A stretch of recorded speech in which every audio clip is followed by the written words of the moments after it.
Hey guys, in this video I'm going to talk about why do I choose the A7 Mark II over the A7R Mark II.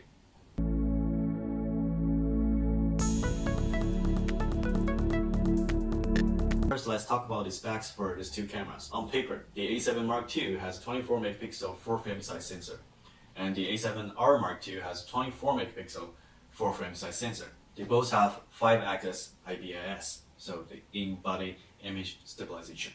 They both shot videos in 1080p. They both shot videos in XEVC S mode. The difference between these two cameras is the A7R II has a better, I would say much better autofocus system compared to the A7 Mark II. This one has the 399-point face detection autofocus, and this one only is the older version of the fast hybrid autofocus system. Also, the A7R Mark II can shot videos in 4K, and this one does not. However, the A7R Mark II 4K video capability, I would say is not real 4K. I will be considering it as 3.5K because of the size of the resolution for the 4K video. In my preference, the real 4K should be what we call the Cinema 4K. So the Cinema 4K has a bigger resolution size. They all 4-frame, and the difference for the 4-frame is the A7R II has 42 megapixel. The A7 Mark II has 24 megapixel. I'm going to keep the A7 Mark II. That's why I'm doing this video, to let you guys know the reason why I want to keep the A7 Mark II over the A7R Mark II. That's all being said. So first, price difference. In Canada here, in Vancouver, I bought this one in Best Buy at a promotional price at a $2,099 plus taxes. And A7R Mark II, even they had a promotional price, is about $300 less than the retail price. It's still about $3,500 or $3,600 plus taxes. We have 12% taxes here in Vancouver, in BC. The camera body only, and this one had a kit lens. This is almost half of the price for just the body.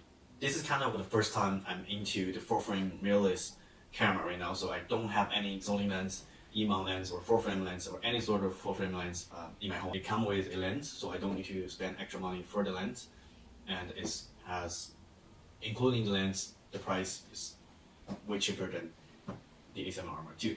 So the second reason is I think I don't really need that much of megapixel. People like me, just for using the camera for casual shooting, maybe just for travel or run shooting, because first of all, I'm not a professional photographer, and second, I'm not working in a professional photo related or magazine or print or commercial printing. I don't need to shot that kind of photos for magazine covers or to be able to print in large resolutions of photos, or maybe like banners or street ads, like something like that, right? 42 megapixels is definitely for those people, like professionals. People like us, not seriously about that. I think 42 megapixel is way too much for me. I'm sure the file size between the A7 Mark II and A7R II had a huge difference. I'm pretty sure about that. Were you ever going to crop your photo for that much? I'm not. And I don't need to zoom in or zoom all the way in to see the details in photos, and it just doesn't make any sense to me, and I don't need that. Okay, so I'm also a video guy. I like to shoot videos. I'm also starting to doing all my YouTube videos, so I need a camera that's capable to shooting a high quality video files. In these days, a lot of cameras are able to shoot videos in 4K, and a lot of people are starting to shoot their videos, even YouTubers shooting their vlogs in 4K. Some people are shooting in 8K now. But do you really need that? 1080p is, for most of people, even for most of families in their home, their TVs playing Full HD at 1080p, not 4K. 4K is only getting to there at the point, but it's not like a huge deal right now, right? You don't have that much people are watching 4K content. 4K in one way gives you a larger file size. In another way, if you upload to YouTube, it takes more time to do it. And for people who are streaming the video from YouTube, it takes a lot more data to do that. Then I come to if I really need 4K. The A7R Mark II actually are not shooting the 4K video as a real 4K. Well, at least to me, it's not real 4K. Why? Go check out the resolution. The real 4K for me, it should be the Cinema 4K. The Cinema 4K is resolution starts with 4, not 3. Okay. This one, the 4K resolution is the Ultra UHD. Most of the 4K TVs are UHD TV. For me, I'm considering not real 4K. But the Cinema 4K is most likely used in shooting in films and commercial videos. Then Okay, I would say never mind. Most people are going to watch your content in 1080p and 1080p is fair enough. And then finally, when it comes to the autofocus system, the autofocus, this one definitely wins over the A7 Mark II. Then I kind of compared between 4 main differences between these two cameras: the price, autofocus, megapixel difference, 4K video capability. I found out in my choice of needs, this camera only wins this one in autofocus. I mean, not in specs, but in my needs. This one wins 3. This one wins in price, wins in megapixel, wins in video shooting capability for my needs. Okay, if I choose this one, the only benefit for me is the autofocus system.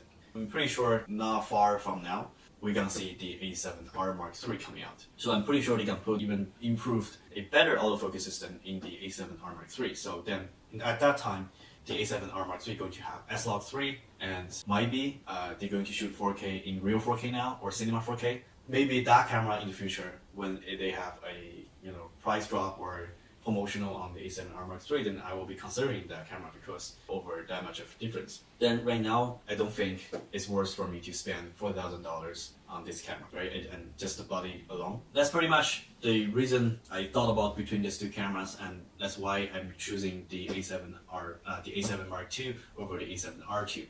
It is a tough call. For this much of price, this camera, it is a advanced camera compared to the A7 Mark II, but do you really need that? Again, if you are a professional photographer working in industries that requires a high megapixel or commercial printing or shooting a high detailed videos or you need a fast autofocus, this one for sure fits for your needs. And of course, you have to remember that you have that much of money to spend, okay?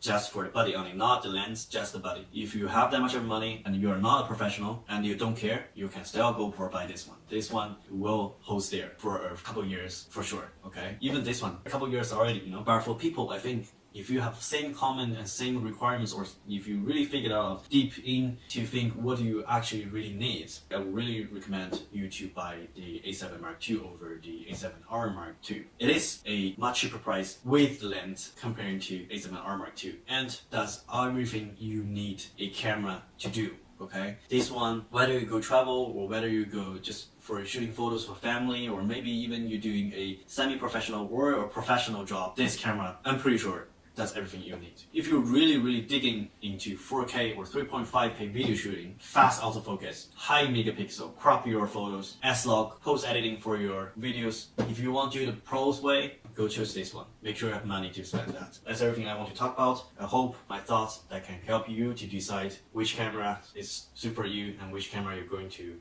buy. If you have a different thought or you have different ideas, please comment in this video and let me know. Say anything you'd like to say. And I'll see you in next time.